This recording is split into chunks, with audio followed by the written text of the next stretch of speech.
Hello दोस्तों, solution by PJ में आप सबका स्वागत है।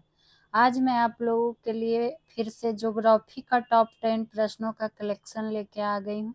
तो चलिए देखते हैं आज के ज्योग्राफी के सेशन में क्या है कुछ खास। और आप लोगों से एक रिक्वेस्ट है कि अगर अभी तक आपने हमारे चैनल को सब्सक्राइब नहीं किया तो सब्सक्राइब जरूर करिए और आप पूरा वीडियो जरूर देखा कीजिए। कमेंट सेक्शन में कमेंट भी क्या कीजिए कि क्या अच्छा लगा या फिर क्या कमी रह गया, पर आप लोग देखा जरूर कीजिए। अगर आप किसी भी एग्जाम की तैयारी कर रहे होंगे तो उसके लिए आपका सारा सेशन क्या रहेगा, हेल्पफुल रहेगा। तो चलिए देखते हैं आज का ज्योग्राफी टॉप 10 प्रश्न में पहला प्रश्न, विश्व की सबसे ऊंची चोटी कौन सा है। आपसे ये पूछा गया है कि विश्व का सबसे ऊंचा चोटी कौन सा है, तो ये कौन सा है, माउंट एवरेस्ट। आपको पता ही है। और माउंट एवरेस्ट है कहाँ, तो ये कहाँ है, तो नेपाल में है। और इसकी ऊंचाई अगर पूछ ले कि ऊंचाई कितनी है तो कितनी है, 88-48 मीटर। ऐसे याद आप लोग रख सकते हैं। और इसको सागर माथा भी कहा जाता है, ये चीज भी आपको ध्यान में रख लेना है कि माउंट एवरेस्ट को क्या सागर माथा भी कहा जाता है। ठीक है, तो ये विश्व की सबसे ऊंची चोटी पूछेगा तो कौन हो जाएगा, माउंट एवरेस्ट। लेकिन अगर वही आपसे पूछ दे कि भारत का सर्वोच्च ऊंची चोटी, तो कौन हो जाएगा, गॉडविन ऑस्टिन। भारत का सर्वोच्च ऊंची चोटी। और विश्व में क्या हो जाएगा, दूसरा। पहला तो हो गया माउंट एवरेस्ट, लेकिन दूसरा गॉडविन ऑस्टिन हो जाता है विश्व के लेवल पे। लेकिन भारत का सर्वोच्च ऊंची चोटी कहेगा तो गॉडविन ऑस्टिन, या फिर इसको केटू भी कहा जाता है, ये भी आप लोग को पता होगा। वही बात करेंगे राका पोसी पर्वत का, तो इससे क्या क्वेश्चन पूछता है, आपसे पूछ देगा कि सबसे अधिक तीव्र ढाल वाली चोटी कौन सी है। तीव्र ढाल वाली चोटी कौन सी है, तो ये कौन सी हो जाएगी, राकापोसी। ठीक है। उसी तरह अगर पूछ ले नंदा देवी पर्वत शिखर से, क्या पूछ लेगा, आपसे पूछ लेगा नंदा देवी पर्वत शिखर से कि भारत की सबसे ऊंची पर्वत शिखर कौन सी है, तो ये कौन सी है, तो नंदा देवी पर्वत शिखर है, जो कि कहाँ है, तो उत्तराखंड में है। और ध्यान देना है कि भारत का सर्वोच्च ऊंची चोटी पूछेगा तो गॉडविन ऑस्टिन, लेकिन ऊंची पर्वत शिखर पूछेगा तो कौन हो जाएगा, नंदा देवी पर्वत शिखर। ठीक है, तो इतना सारा चीज आप लोग भी नोट डाउन साथ ही साथ करते चलिएगा। अब आइए क्वेश्चन नंबर 2 पे, पूर्वी भारत का सबसे बड़ा तट वाला राज्य है। जब पूर्वी भारत का पूछे कि सबसे बड़ा तट वाला राज्य कौन सा है, तो क्या हो जाएगा हमारा आंसर, ये हो जाएगा आपका आंध्र प्रदेश। लेकिन आप लोग को पता है कि अगर पूछ दे कि सबसे बड़ी तट रेखा किस राज्य की है, सबसे बड़ी तट रेखा किस राज्य की है, तो ये आप लोग को पता है कि गुजरात की है।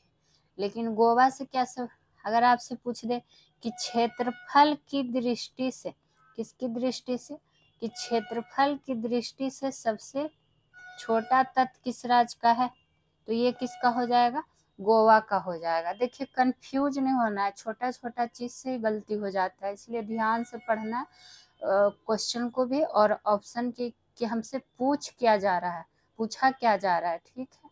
अब आइए क्वेश्चन नंबर 3 पे, भारत की राजधानी कौन सी है। ये क्वेश्चन तो लड्डू क्वेश्चन हो जाएगा, लेकिन गलती लड्डू क्वेश्चन में ही हो जाता है, फिर बाद में हम लोग पछताते हैं कि तो इतना हल्का था, कैसे गलती हो गया। ये तो सबको पता होगा कि भारत की राजधानी नई दिल्ली है, लेकिन सिर्फ राजधानी देखें और कुछ में भी नई दिल्ली टिक करके चले आते हैं। लेकिन अगर आपसे पूछे कि भारत की आर्थिक राजधानी कौन सी है, भारत की अगर आपसे पूछे, जैसे भारत की राजधानी तो नई दिल्ली हो गई, लेकिन अगर आपसे पूछे कि भारत की आर्थिक राजधानी कौन सी है, तब क्या हो जाएगा आर्थिक राजधानी में, नवी मुंबई। ठीक है। और यही अगर आपसे पूछ दे कि भारत की इलेक्ट्रॉनिक राजधानी कौन सी है, इलेक्ट्रॉनिक राजधानी कौन सी है, तो ये कौन हो जाएगी, तो हो जाएगा बेंगलुरु। यानी कि जब सिर्फ राजधानी पूछेगा तो नई दिल्ली, लेकिन आर्थिक राजधानी तो नवी मुंबई, और इलेक्ट्रॉनिक राजधानी तो कौन, बेंगलुरु। यही 3 पॉइंट इसमें ध्यान रखना है। अब आइए क्वेश्चन नंबर 4 पे, उत्तरी दक्षिणी वियतनाम के बीच कौन सी अंतर्राष्ट्रीय सीमा रेखा है। बार बार ऐसा क्वेश्चन आप लोग के लिए लाते हैं कि कौन सा चैनल है, कौन किसको अलग करता है, कौन किसको जोड़ता है। आज यहाँ आपसे पूछा गया है कि कौन सी अंतर्राष्ट्रीय सीमा रेखा है और किसके बीच पूछा गया है, तो उत्तरी दक्षिणी वियतनाम के बीच। तो ये कौन सी रेखा है, ये है 17वीं समानांतर रेखा। ठीक है, तो आप लोग इसको ध्यान रख लीजिएगा। और क्या आपसे पूछ लिया जाता है, मैगीनॉट रेखा। तो मैगीनॉट रेखा किसके किसके बीच है, यानी किसके बीच अंतर्राष्ट्रीय सीमा रेखा है, तो ये है जर्मनी और फ्रांस के बीच, जर्मनी और फ्रांस के बीच। उसी तरह कोको चैनल किसको किसको जोड़ता है, तो ये भारत म्यांमार को, किसको, भारत म्यांमार को क्या करता है, जोड़ता है। ठीक है, यानी कि उसके भारत म्यांमार के बीच का चैनल है। क्वेश्चन बस ध्यान से पढ़ना है, उसके बाद ही ऑप्शन टिक करना है।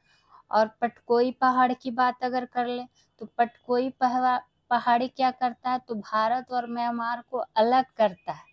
भारत और म्यांमार को अलग करने वाली पहाड़ी कौन सी है, तो पटकोई पहाड़ी। इसलिए यहाँ पे कंफ्यूज नहीं है, कोको चैनल जोड़ता है यानी कि बीच का चैनल, और भारत म्यांमार को अगर अलग कौन पहाड़ी करती है, तो पटकोई पहाड़ी।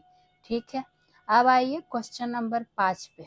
और आप लोग को बता दें कि इस चैनल के माध्यम से आपको सारा विषय का टॉपिक वाइज भी करवाया जाता है हर संडे को, प्लस आपको टॉप 10 MCQ डेली सॉल्यूशन करवाया जाता है। तो आप लोग इस चैनल से ज़रूर जुड़िए और जितना हो सके सपोर्ट कीजिए, ताकि और भी अच्छा हम आप लोगों के लिए फ्री ऑफ कॉस्ट में सारा चीज़ करेंगे। पैसा नहीं आप लोगों से लिया जाएगा। तो आप लोग बस इस चैनल को सपोर्ट कीजिए, हमेशा फ्री रहेगा, आपको हर कंटेंट फ्री में ही दिया जाएगा। अब आइए क्वेश्चन नंबर 5 में क्या है, खाकी क्रांति इनमें से किससे संबंधित है।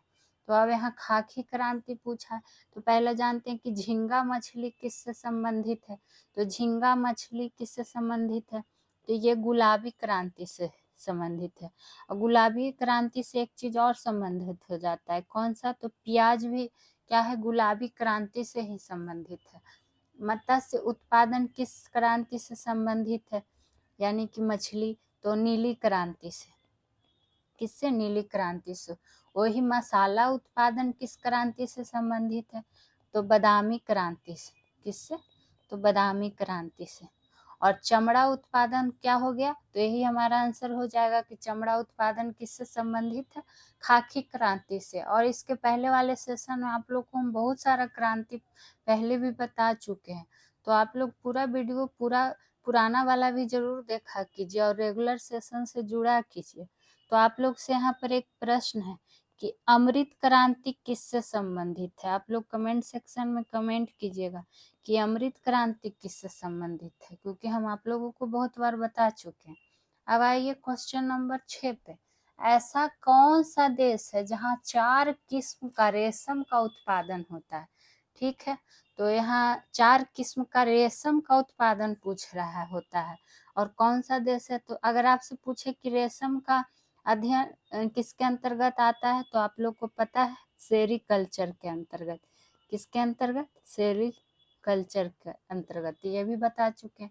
और ये देश कौन सा है, तो हमारा प्यारा प्यारा भारत है, जहाँ 4 किस्म का रेशम का उत्पादन होता है। ठीक है, और अगर आपसे पूछ दे कि शीर्ष रेशम उत्पादक राज्य में कौन सा है, शीर्ष रेशम उत्पादक राज्य कौन सा है, तो ये कौन सा है, कर्नाटक है। ये चीज भी आप लोग ध्यान में रख लीजिएगा। ठीक, और यहाँ कौन 4 प्रकार के रेशम कौन कौन से है वो जान लेते हैं। जब 4 किस्म का, तो एक होता है शहतूत रेशम। कौन रेशम, तो शहतूत रेशम। और शहतूत रेशम के मामले में ही कर्नाटक क्या है, मतलब शीर्ष पे है रेशम उत्पादक में। ठीक है, उसी तरह दूसरा रेशम कौन सा है, तो दूसरा है एरी रेशम। कौन रेशम, एरी रेशम। और ये कहाँ, तो महाराष्ट्र में। नहीं, एरी रेशम है ना, तो सॉरी, एरी रेशम असम में हो जाएगा। कहाँ, तो असम में। और क्या हो जाता है, टसर रेशम। टसर रेशम, टसर रेशम है ये महाराष्ट्र में। ठीक है, और अब हमारा चौथा और लास्ट कौन रेशम, तो मूंगा रेशम, मूंगा रेशम। और ये भी कहाँ, तो असम में। तो 4 रेशम कौन कौन सा हो गया, शहतूत रेशम जो कि कर्नाटक में, एरी रेशम और मूंगा रेशम दोनों कहाँ, असम में, और टसर रेशम कहाँ, तो महाराष्ट्र में। तो आप लोग राज्य भी ध्यान में रख लीजिएगा। और कहाँ 4 किस्म का रेशम का उत्पादन होता है, तो भारत ऐसा देश है, ये पॉइंट भी ध्यान रख लीजिएगा। अब आइए क्वेश्चन नंबर 7 पे, सबसे छोटा महाद्वीप कौन सा है। चूंकि आप लोग को पता है कि कितने महाद्वीप होते हैं, तो 7 महाद्वीप होते हैं, लेकिन यहाँ सबसे छोटा पूछा रहा है, तो एशिया तो सबसे बड़ा महाद्वीप हो जाता है, लेकिन यहाँ सबसे छोटा पूछा गया, तो सबसे छोटा कौन सा हो जाता है, तो ये हो जाता है आपका कौन सा, ऑस्ट्रेलिया। अब देखिए बात आई है ऑस्ट्रेलिया महाद्वीप की, तो कुछ और पॉइंट जानते हैं। जैसे अगर आपसे पूछ दे कि ऑस्ट्रेलिया के मूल निवासी को क्या कहा जाता है, और पूछा गया है ऐसा प्रश्न, तो मूल निवासी क्या कहलाते हैं, तो एबोजिन्स। क्या कहलाते हैं, तो एबोजिन्स कहलाते हैं मूल निवासी ऑस्ट्रेलिया से। ऑस्ट्रेलिया से और क्या पूछ लेगा, अगर कहेगा कि प्यासी भूमि का देश किसे कहा जाता है, प्यासी भूमि का देश किसे कहा जाता है, तो ये भी ऑस्ट्रेलिया हो जाएगा। यही आपसे अगर पूछ दे लैंड ऑफ कंगारू देश कौन सा है, लैंड ऑफ कंगारू देश कौन सा है, तो ये क्या हो जाएगा, ये भी ऑस्ट्रेलिया हो जाएगा। और क्या पूछ लिया जाता है, जैसे अगर आपसे पूछ ले ग्रेट बैरियर रीफ कहाँ है, ग्रेट बैरियर रीफ कहाँ है, तो ये भी कहाँ है, ऑस्ट्रेलिया में है। और एक चीज और ध्यान रख लीजिए कि जितने भी चीज में ग्रेट लगा हुआ रहे ना, 99% वो क्या होता है, ऑस्ट्रेलिया में ही पाया जाता है। तो ये आप लोग एक छोटा सा ट्रिक ध्यान में रख सकते हैं। जैसे ग्रेट बैरियर रीफ हो गया, ग्रेट विक्टोरिया जलप्रपात, ग्रेट विक्टोरिया मरुस्थल हो गया, और क्या हो जाता है, ग्रेट डिवाइनिंग रेंज हो गया। तो ये देखिए ग्रेट ग्रेट लगा हुआ है, तो जाहिर 99% को कहाँ का होता है, ऑस्ट्रेलिया का होता है। तो ये पॉइंट आप लोग यहाँ पर से नोट डाउन कर सकते हैं। चलिए अब बढ़ते हैं क्वेश्चन नंबर 8 पे। और आप लोग से एक गुजारिश है कि आप लोग कमेंट, वीडियो तो देख लेते हैं पर कमेंट नहीं करते हैं, तो आप लोग कमेंट किया कीजिए, ठीक है। अब आइए क्वेश्चन नंबर 8 पे, महाविस्फोटक सिद्धांत के प्रतिपादक कौन है। तो कुछ महत्वपूर्ण सिद्धांत है जिसका प्रतिपादक बार बार पूछ लिया जाता है, तो यहाँ महाविस्फोटक का पूछा गया है, महाविस्फोटक सिद्धांत को और इंग्लिश में क्या बोल दिया जाता है, या हिंदी में ही लिखा रहेगा, बिग बैंग सिद्धांत। कौन सिद्धांत, बिग बैंग सिद्धांत। और ये किसने दिया था, तो ये जॉर्ज लेमटेयर ने दिया था, ठीक है। उसी तरह डॉक्टर एलन सजेजा, तो डॉक्टर एलन सजेजा किस सिद्धांत का दिए हैं, कौन सा सिद्धांत दिए, तो ये दोलन सिद्धांत दिए हैं। और ये सब सिद्धांत पूछा जाता है बार बार, तो ध्यान जरूर रखना है। आपको बार बार बता रहे हैं कि यहाँ पर आपको सिर्फ इम्पोर्टेंट प्रश्नों का ही कलेक्शन लाया जाता है। और एलन गुथ, तो एलन गुथ थे स्फीति सिद्धांत। कौन सिद्धांत, तो स्फीति सिद्धांत। तो जॉर्ज लेमटेयर क्या हो गया, बिग बैंग सिद्धांत या महाविस्फोटक सिद्धांत, और डॉक्टर एलन सडेजा दोलन सिद्धांत, एलन गुथ स्फीति सिद्धांत। अब आइए क्वेश्चन नंबर 9 पे, इनमें से कौन सी प्रशांत महासागर की ठंडी जलधारा नहीं है। तो ठंडी जलधारा नहीं है पूछा गया, तो क्वेश्चन को ध्यान से पहले पढ़ना कि पूछ क्या रहा है। हाँ नहीं पूछा गया है, यानी जाहिर सी बात है ऑप्शन में 3 ऐसे होंगे जो ठंडी जलधारा होंगे। तो कौन कौन सी प्रशांत महासागर की ठंडी जलधारा है ये पहले जानते हैं। तो हम्बोल्ट जलधारा ठंडी है, कैलिफोर्निया की जलधारा ठंडी है, और अंटार्कटिका जलधारा ये भी ठंडी है। लेकिन जो अलास्का की जलधारा है ये ठंडी नहीं है, बल्कि क्या है, गर्म जलधारा है। तो इसलिए इसका राइट आंसर क्या हो जाएगा, ऑप्शन नंबर डी, अलास्का की जलधारा। और कौन कौन सा गर्म जलधारा है उसका नाम भी प्रशांत महासागर की गर्म जलधारा के बारे में जान लेते हैं। तो देखिए एक तो हो गया अलास्का की जलधारा, एक होता है क्यूरिसियो की जलधारा, क्यूरिसियो। ये क्वेश्चन में कभी ये भी तो पूछ सकता है कि इसमें से कौन गर्म जलधारा नहीं है, तो दोनों पता होना चाहिए। और पूछ देता है सुसीमा की जलधारा, सुसीमा की जलधारा। तो ये सब क्या है, गर्म जलधाराएं हैं, गर्म जलधारा हैं। और कहाँ की, तो प्रशांत महासागर की। ठीक है, अब आइए आज के अंतिम और 10वें प्रश्न पे देखते हैं। आज के प्रश्न 10वें में क्या है, समुद्रों की रानी किस देश को कहा जाता है। तो बात आया है कि समुद्रों की रानी किसको कहा जाता है, तो ये किसे कहा जाता है, ये कहा जाता है फ्रांस को। और फ्रांस को सुंदरियों का देश भी कहा जाता है।